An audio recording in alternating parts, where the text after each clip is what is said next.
y'all? It's your girl Rachel J, and we are here at Breaking Culture. I got my little sister on the podcast with me. So before we continue, y'all, we are live downtown. You're gonna probably hear a lot of noise. We sorry, we just started, so we trying to get good with the the audio. First, my little sister. What's good, girl? Tell me your name.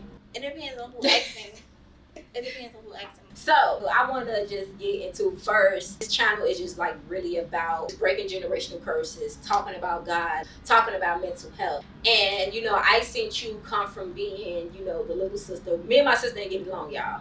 Me and my sister did not get along at first, okay? And I'm just amazed how God was able to just grow our relationship. And I seen you become a mother. So I want to get into that first. Was you scared to tell me that you was pregnant? When I first found out, I just started crying because I didn't know. I promise you, I didn't think I could get pregnant. And then it was like I was gonna have to tell everybody, like the whole family and stuff. Mm-hmm. So it's like our family messy. So it's like I was scared to tell like my siblings, especially. Out of all of us, who was scared? Oh, Melvin. I thought it was gonna be me. Why you was scared to tell Melvin? So I was scared to tell Melvin because Melvin, like growing up, he was like my father figure. So he treated me like his baby.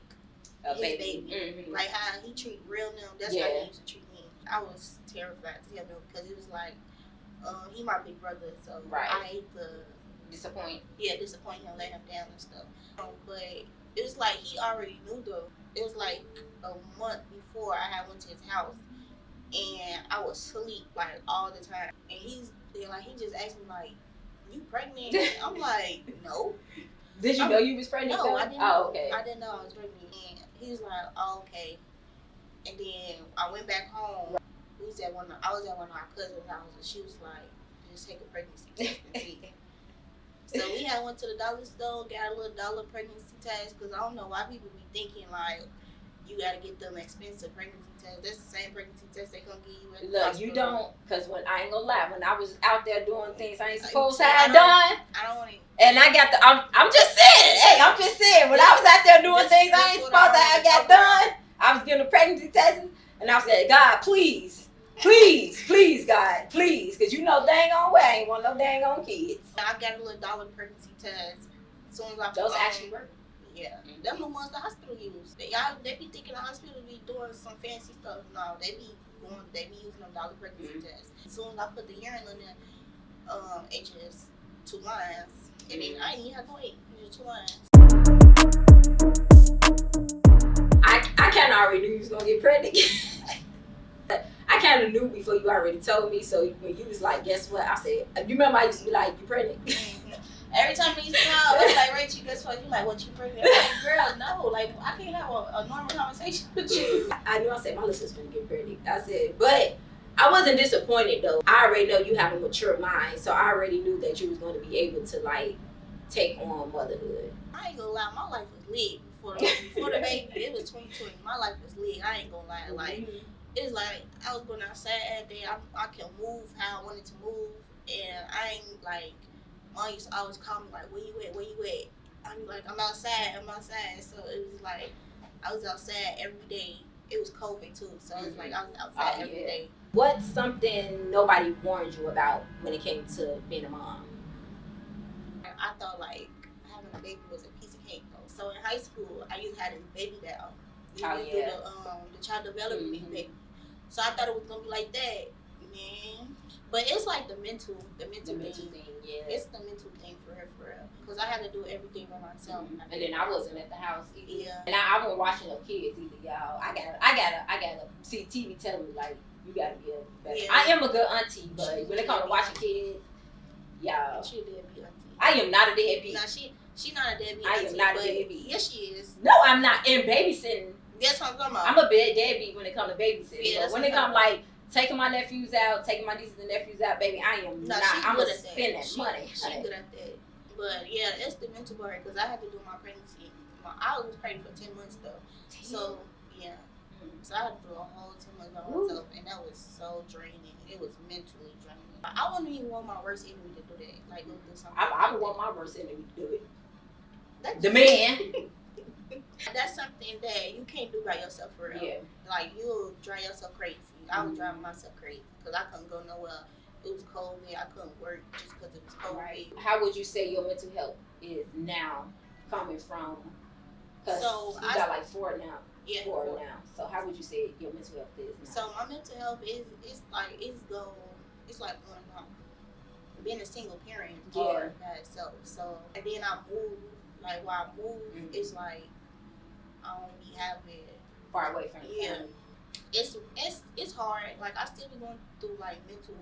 You know, last time I called you like a week ago going through. And I came right over there. Yeah, she came and ate all her food. Yeah, ate all my food. Kept telling me. See, my thing is, if you gonna call me to come to your house, you gonna have to have some food in there for me. What is like your favorite moment as a mother so far? My favorite moment is when I be picking him up from school and I be asking him how was his day from school. But when I pick him up from school and he was just so happy to see me, like he ain't seen me in months. We'll have random whole conversations. Right. Because he would have a whole conversation. He could have a whole conversation and understand what you're talking about. So who is your favorite sibling? My brother. You lying? It's me. Never always been my favorite sibling. How? He don't even come to your house. So that don't mean nothing. I think he's my favorite sibling because he's the only brother.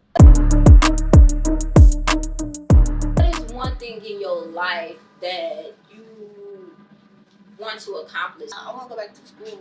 What you want to go to school for?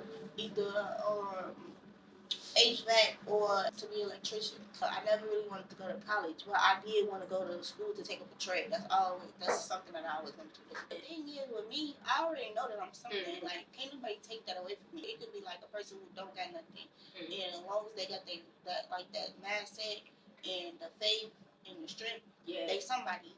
Can't nobody tell you that you're not nothing because you don't got a certain thing.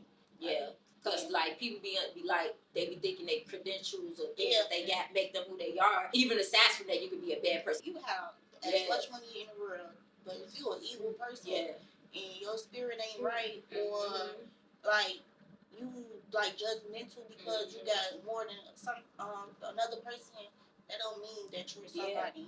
The people who don't got degrees, they dropped out of school, probably high school, but they rich. Whoever's watching this podcast, just know, like, it's a process. You're not going to get there, when another person get there. It's a difference from just sitting there, you're not doing anything. You writing it down and making it plain. It's a step. And place yourself around people that's going to push you into what God is calling you to do.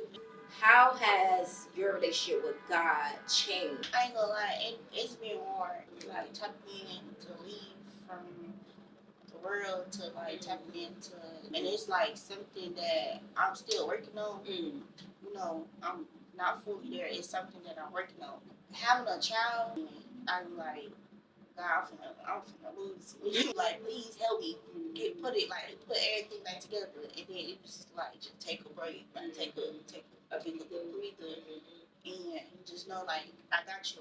My walk have not been how I want it to be. Even though it's not how I want it to be right now, God is teaching me how to open my mouth to declare and decree. In Jesus' name, I will be in this place. In Jesus' name, I will do this. In Jesus' name, I will not be delayed, even if I'm not there at that moment. God's word said we shall live and not die. God's word said we shall prosper. So I let God know, like, God, this is what your word says. So when I open my mouth and I declare and I decree, nothing can separate me from the love of God. I am more than a conqueror. So anything that try to conquer me, the word says I can conquer that. I always try to speak it because God spoke to make the world. So God always remind me, open your mouth. Yeah. Our battle is in our words. That's just a reminder for me, a reminder for anybody that's watching right now, and just a reminder for you.